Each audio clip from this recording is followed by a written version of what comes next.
Hi everyone, welcome to Learn English Everyday YouTube channel. ஒவ்வொரு நாளும் தமிழ் உச்சரிப்புகளை வச்சு இங்கிலீஷ் எப்படி எழுத்து கூட்டி படிக்கிறது அப்படின்றத லேர்ன் பண்ணிட்டு இருக்கோம். இதுக்கு முன்னாடி நம்ம வீடியோ ஷேர் பண்ணியிருக்க உச்சரிப்புகள் நீங்க பார்க்கலன்னா அந்த 3 வீடியோஸையும் கண்டிப்பா செக் பண்ணி பாருங்க. இன்னைக்கு நம்ம என்ன உச்சரிப்பை வச்சு இங்கிலீஷ் ரீடிங் கத்துக்க போறோம் அப்படின்னா இங்கு அப்படிங்கிற உச்சரிப்பை வச்சுதான் அதுக்கு இங்கிலீஷ்ல என்ன ஸ்பெல்லிங் வருது, ஸோ வார்த்தைகளை அதை எப்படி நாம எழுத்து கூட்டி படிக்கிறது, இதை தான் நம்ம கத்துக்க போறோம். இதுக்கு முன்னாடி நம்ம சேனல்ல 30 நாள்ல இங்கிலீஷ் ரீடிங்கான வீடியோ ஷேர் பண்ணியிருக்கோம். அந்த வீடியோஸ்ல உங்களுக்கு இங்கிலீஷ் எழுத்துக்களோட உச்சரிப்பு, எந்தெந்த எழுத்துக்கு என்னென்ன உச்சரிப்பெல்லாம் வரும் அப்படின்றது ரொம்பவே டீட்டெயிலா 30 நாள் வீடியோவா ஷேர் பண்ணியிருக்கோம். கண்டிப்பா நீங்க ஃப்ரீயா இருக்கும்போது அந்த வீடியோஸையும் பார்த்து சவுண்ட்ஸ் எல்லாம் கத்துக்கிட்டீங்கன்னா தமிழ்ல நம்ம எப்படி உச்சரிப்பை வச்சு ஒவ்வொரு எழுத்துக்களா அந்த எழுத்துக்களோட உச்சரிப்பை எழுத்து கூட்டி படிக்கிறோமோ அதே மாதிரி உங்களால இங்கிலீஷையும் ரீடிங் பண்ண முடியும், தமிழ் தெரிஞ்சுக்கிட்டோம் அப்படின்னா. ஸோ அதனால நீங்க தொடர்ச்சியா நம்ம சேனல்ல வர வீடியோஸ் எல்லாம் மிஸ் பண்ணாம பார்க்கறதுக்கு சேனலை சப்ஸ்கிரைப் பண்ணிக்கோங்க. வாங்க இன்னைக்கான உச்சரிப்பும் அதை எப்படி வார்த்தைகள்ல படிக்கிறது அப்படின்றதையும் டீட்டெயிலா கத்துக்கலாம்.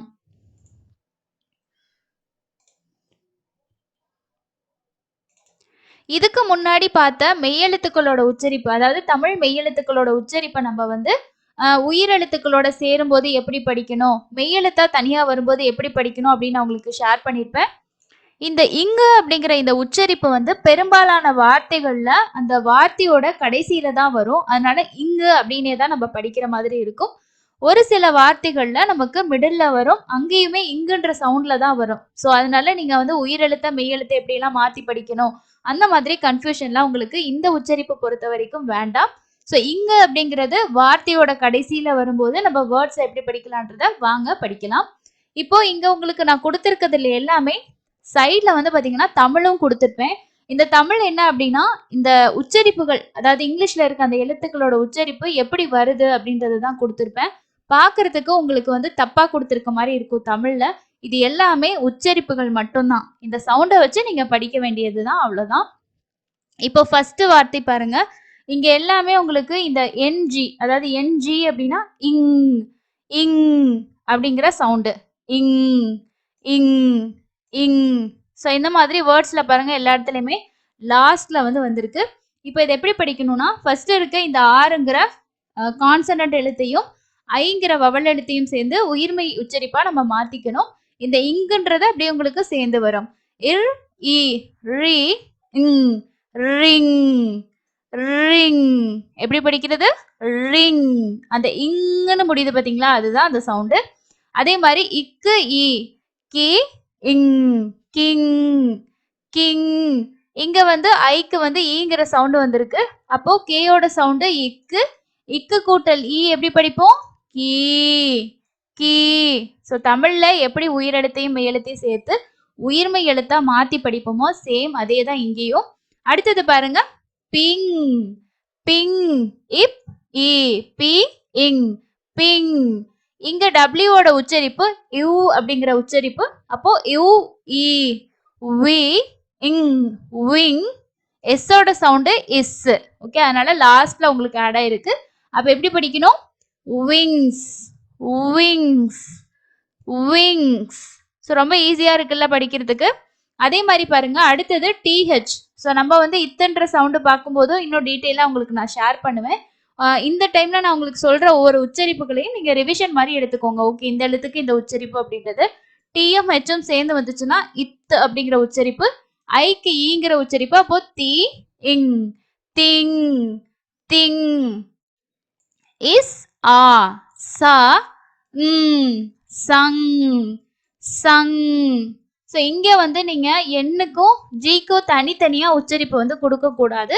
ரெண்டும் சேர்ந்து வந்துச்சுன்னா இங் அப்படிங்கிற உச்சரிப்பு கொடுக்கணும். அதே மாதிரி இங்க பாருங்க, இஸ் ல இங் ஸ்லாங் ஸ்லாங். அதே மாதிரி போ போங் போங். இன்னும் ஒரு சில எக்ஸாம்பிள் பார்க்கலாமா? ஸோ அடுத்து கொடுத்துருக்கேன் பாருங்க. இங்க பாருங்க, இங்கேயும் லாஸ்ட்ல தான் உங்களுக்கு இந்த என்ஜி இங் அப்படிங்கிற சவுண்ட் வருது. ஸோ எப்படி படிக்கிறதுன்னா இ ஆ யா young young song song. Long இல் ஆ லா லாங். இப்போ இதை நீங்க தமிழ்ல நம்ம பெரும்பாலும் இங்க இருக்கவங்க எப்படி சொல்லுவோம்னா லாங், லா சவுண்ட்ல சொல்லுவீங்க, இல்ல ஆன் சவுண்ட்ல சொல்லுவீங்க. ஸோ இங்கிலீஷ்ல இந்த ஓ எழுத்துக்கு ஆங்கிற சவுண்ட் இருக்கா அப்படின்னா இங்கிலீஷ் பொனட்டிக் சவுண்டை பொறுத்த வரைக்கும் ஆங்கிற சவுண்ட் இல்ல, ஓங்கிற சவுண்டு தான் இருக்கு. ஸோ இங்கேயே அதே மாதிரி தான். ஸோ நம்ம இங்கிலீஷ்ல இருக்க பொனட்டிக் சவுண்ட் படி படிச்சோம்னா லாங் அப்படின்னு படிக்கணும். இந்தியன்ஸ் சொல்லக்கூடிய இங்கிலீஷ் படி நம்ம படிச்சோம் அப்படின்னா லாங் அப்படின்ற சவுண்ட்ல படிப்பாங்க. அதே மாதிரி இஸ் டங், ஸ்டங், ஸ்டங். ஓகே. ஸோ இப்போ நம்ம பார்த்த இந்த இங் சவுண்ட் எல்லாமே வேர்ட்ஸோட கடைசியில வந்திருக்கு இல்லையா? ஸோ அடுத்து நம்ம பார்க்க போற எக்ஸாம்பிள் எல்லாமே நம்ம என்ன பார்க்க போறோம் அப்படின்னா வார்த்தைகள்ல மிடில்ல வருது பாருங்க, அதாவது இடையில வரக்கூடிய இந்த என்ஜி அப்படிங்கிறது இடையில வருது. அதுக்கு அடுத்ததும் நமக்கு கான்சனன்ட், வவல் இந்த மாதிரி சவுண்ட்ஸ்ல எழுத்துக்கள் வந்து வருது. அதை எப்படி படிக்கிறது அப்படின்னா இப்போ இஹ் ஆ ஹா ஹங் ரீ, இது இரு சவுண்டு, இது ஈ சவுண்டு. அப்போ ரீ ஹங்ரி, ஹங்ரி அப்படின்னு படிக்கணும். அதே மாதிரி இங்க பாருங்க இச் ஆ ஜ கில், ஜங்கிள், ஜங்கிள். அதாவது இங்க வந்து ஷ்வா சவுண்ட் அப்படின்னு வரும். ஸோ இது வந்து ஆன்ற சவுண்ட், ஆனா அஹா யூஹெச்சுக்கு வரக்கூடிய சவுண்டு வந்து இங்க வரும் ஷ்வா சவுண்டு. அப்போ ஜங்கிள், ஜங்கிள் அந்த மாதிரி சவுண்ட் வரும், அல் அந்த மாதிரி சவுண்ட்ல வரும். அதே மாதிரி ஸ்ட்ராங்கர், ஸ்ட்ராங்கர், ஸ்ட்ராங்கர். ஸோ இங்கேயே பார்த்தீங்கன்னா இங் அர் அப்படின்ற மாதிரி நமக்கு உச்சரிப்பு வந்து வரும். அதே மாதிரி finger, finger, finger. Okay. So இதெல்லாமே மிடில்ல வரக்கூடியது. ஸோ இன்னைக்கு நம்ம பார்த்த இந்த இங் அப்படிங்கிற சவுண்டு வந்து ஒன்லி நமக்கு வந்து உயிர்மை உச்சரிப்பா மாத்துற மாதிரி மேக்சிமம் நிறைய இடத்துல வராது. இது வார்த்தையோட கடைசியில தான் வரும். அப்ப நீங்க ஈஸியா அதோட சவுண்ட் வந்து கொடுக்கலாம். இங் அப்படின்ற சவுண்ட்ல முடியும். ஸோ இங் அப்படின்னா இங்கிலீஷ்ல என்ன எழுத்துக்களுக்கு இங்குன்ற சவுண்ட் வருது? என்னும் ஜியும் சேரக்கூடிய இடங்கள்ல இங்குன்ற இந்த தமிழ் மெய்யெழுத்தோட உச்சரிப்பு வந்து வருது. ஓகேங்களா? ஸோ இந்த மாதிரி நமக்கு தமிழ் உச்சரிப்புகள் தெரிஞ்சுக்கிட்டாலே, தமிழ் எழுத்துக்கள் அண்ட் அதோட உச்சரிப்பு தெரிஞ்சுக்கிட்டாலே நம்ம வந்து இங்கிலீஷ்ல பெரும்பாலும் வந்து இருக்கக்கூடிய வார்த்தைகளுக்கு, அதாவது எழுத்துக்களுக்கு தமிழ் உச்சரிப்புகள் வந்து இருக்கு. ஒரு சில உச்சரிப்புகளை நம்ம தமிழ் எழுத்துக்கள்ல மென்ஷன் பண்ண முடியாது. ஏன்னா அந்த சவுண்ட்ஸ்க்கான எழுத்துக்கள் தமிழ்ல இருக்காது. ஸோ எல்லா மொழியும் ஒரே மாதிரி இருக்காது இல்லையா? கொஞ்சம் வித்தியாசங்கள் இருக்கும். அதை மட்டும் நீங்க ஸ்பெசிஃபிக்கா கத்துக்கிட்டாலே போதும். மற்றபடி பேசிக்கான விஷயங்கள் நீங்க கத்துக்கலாம். ஸோ இங்கிலீஷ்ல வந்து 26 எழுத்து தான் இருக்கு. இருந்தாலும் ரொம்ப ரொம்ப சிரமமா இருக்கு படிக்கிறதுக்கு அப்படின்னு நினைச்சீங்கன்னா அவ்வளோலாம் கஷ்டம் இல்லை. இதுல நீங்க வந்து 21 எழுத்துக்கள். ஸோ அதுல நீங்க 20 எழுத்துக்கள் வந்து அதோட சவுண்ட்ஸ் வந்து நமக்கு மாறாது. அதாவது ஒரு சவுண்ட்ஸ் இல்லைன்னா மேக்சிமம் 2 சவுண்ட்ஸ் தான் இருக்கும். இதுவே இந்த வவல்ஸ் எழுத்துக்கள் இருக்கு பாத்தீங்களா, அதுக்கு தான் ஒன்றுக்கு மேற்பட்ட உச்சரிப்பு இருக்கு. அதுக்கு இங்கிலீஷ்ல வந்து ரூல்ஸ் வந்து இருக்கு. இப்போ வந்து தமிழ்ல எப்படி நெடில் உச்சரிப்பு, குறில் உச்சரிப்பு அப்படின்னு படிக்கிறோமோ அந்த மாதிரி இங்கிலீஷ்லயும் லாங் சவுண்டு, ஷார்ட் சவுண்டு அப்படின்னு இருக்கு. ஸோ அந்த மாதிரி ஒரு சில ரூல்ஸை நம்ம எக்ஸ்ட்ராவா கத்துக்கிற மாதிரி இருக்கும். இப்போ ஸ்போக்கன் இங்கிலீஷ் நம்ம பேசணும்னாலே எடுத்து நம்ம டென்ஸ் தெரிஞ்சுக்கணும்னு சொல்லுவோம். அதே மாதிரி வேர்ட்ஸ் தெரிஞ்சுக்கணும்னு சொல்லுவோம். அதே மாதிரி தாங்க இங்கிலீஷ் ரீடிங்க்கும் இருக்கு. ஸோ இது எல்லாமே நம்ம சேனல்ல கிட்டத்தட்ட ஒரு 1 இயருக்கு மேல நிறைய வீடியோஸ் வந்து கொடுத்துருக்கோம்.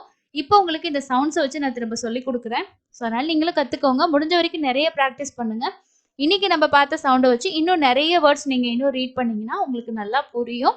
அண்ட் உங்களுக்கு தெரிஞ்ச வார்த்தைகளை மறக்காம இப்பவே கமெண்ட்ஸ்ல வந்து ஷேர் பண்ணுங்க. இன்னைக்கு நம்ம பார்த்த சவுண்ட்ஸை வச்சு அடுத்து இன்னொரு யூஸ்ஃபுல்லான ஒரு சவுண்ட் கூட அதை எப்படி படிக்கிறது அப்படின்ற வீடியோ சேனல்ல வரும். மிஸ் பண்ணாம பார்க்கறதுக்கு சேனலை சப்ஸ்கிரைப் பண்ணிக்கோங்க. அண்ட் இந்த வீடியோ யூஸ்ஃபுல்லாக இருந்துச்சுன்னா ஒரு லைக்கையும் அப்டேட் பண்ணிக்கோங்க. அடுத்து இன்னொரு இன்ட்ரெஸ்டிங்கான யூஸ்ஃபுல்லான லெசன்ல மீட் பண்ணலாம். தேங்க்யூ.